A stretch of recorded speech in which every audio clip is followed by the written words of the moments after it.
요즘 한국에서 취업하기 정말 어렵다는 얘기 많이들 하시죠? 특히 많은 기업들이 신입사원 채용을 꺼리고 있다고 해요. 그런데요, 이 심각한 고용 위기를 단어 하나만 바꾸면 해결할 수 있다는 진짜 파격적인 주장이 나왔습니다.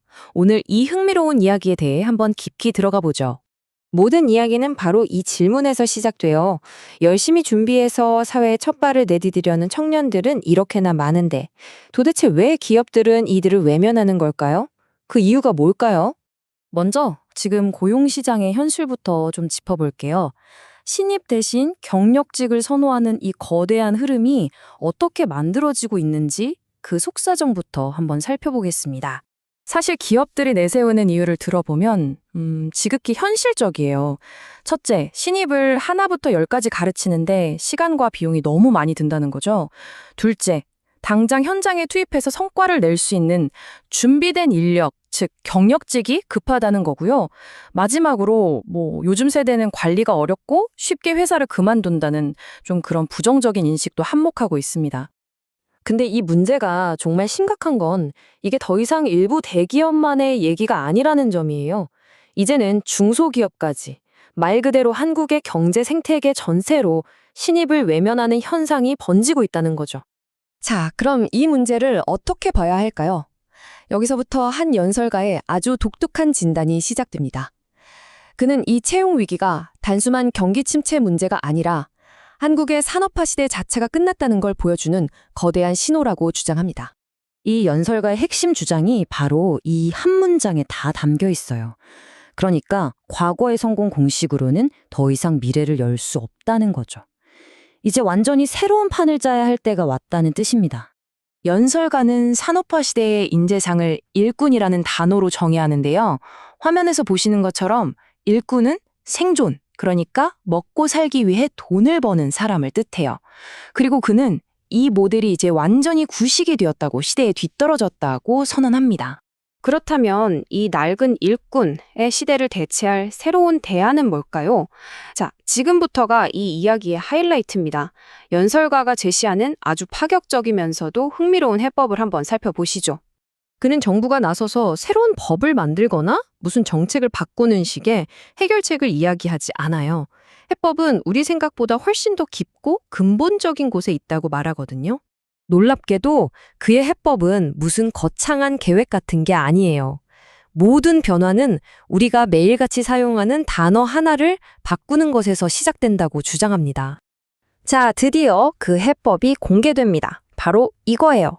노동자를 뽑지 말고 연구원을 채용하십시오. 여기서 일할 사람, 즉 우리가 흔히 생각하는 노동자를 뽑는 낡은 방식을 버리라는 거죠. 그리고 이제부터는 연구원을 뽑으라는, 이건 정말 생각의 틀을 완전히 깨는 제안 아닌가요? 이 표를 보면 두 개념의 차이가 극명하게 드러나죠. 일단 시작점부터가 달라요. 노동자는 돈을 버는 게 목표지만 연구원은 열정과 성장 그 자체가 목표라는 거예요. 이 작은 차이가 결국 엄청난 결과의 차이를 만드는데요. 연설가의 표현을 빌리자면 노동자는 현대판 노예가 되지만 연구원은 회사의 보물이 됩니다. 결국 한쪽은 어떻게든 더 쉬려고 하고 다른 한쪽은 세상을 바꿀 새로운 패러다임을 만들어낸다는 거죠. 무엇이 이들을 움직이게 할까요? 이 그래프를 보면 아주 명확해져요. 노동자는 경제적 보상, 그러니까 월급이라는 외부적인 동기로 움직입니다. 반면에 연구원은 내적인 성장과 새로운 걸 발견하는 재미, 그 자체가 가장 큰 동력이 된다는 게 이 주장의 핵심이에요. 연설가는 노동자라는 틀에 갇히게 되면 결국 악순환이 반복된다고 지적해요. 일은 덜 하고 싶어 하면서 보상은 그대로 받거나 오히려 더 많이 받고 싶어 하는 모순이 생긴다는 건데요. 그는 이런 태도를 노예근성이라는 아주 강한 단어로 표현하기까지 합니다. 하지만 연구원의 세계는 완전히 다릅니다. 연구원은 잠 잘 때도 생각합니다. 왜 그럴까요? 누가 억지로 시켜서가 아니라 그 과정 자체가 너무 재밌고 거기서 새로운 지혜를 발견하는 즐거움이 있기 때문이라는 거죠. 일과 놀이의 경계가 그냥 사라져버리는 거예요. 그렇다면 이 연구원이라는 생각의 전환이 개인과 기업을 넘어서 한 나라의 미래까지 어떻게 바꿀 수 있다는 걸까요? 지금부터 연설가가 그리는 거대하고 희망적인 미래, 이른바 별들의 나라에 대한 비전을 한번 들어보시죠. 그가 그리는 변화의 로드맵은 아주 명확합니다. 첫 단계, 기업이 연구원을 뽑아서 인재로 키웁니다.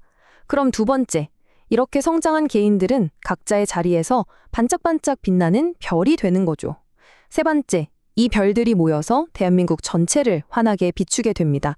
그리고 마지막 단계는 이 빛을 보고 전 세계의 뛰어난 인재와 자본이 한국으로 저절로 모여들게 된다는 정말 담대한 비전입니다. 이 비전의 핵심? 사실 아주 간단해요. 기계의 부품 같았던 노동자에서 스스로 빛을 내는 존재인 연구원으로, 이 관점의 변화 하나가 개인의 잠재력을 그야말로 폭발시킨다는 겁니다. 그리고 이 개개인의 작은 별빛들이 하나로 모이면 어떻게 될까요? 대한민국이라는 나라 자체가 길을 잃은 전 세계를 비추는 거대한 등대가 될 수 있다는 것. 이게 바로 연설가가 그리는 최종적인 그림입니다. 이 모든 변화가 가져올 궁극적인 결과는 이 한 문장에 담겨 있습니다.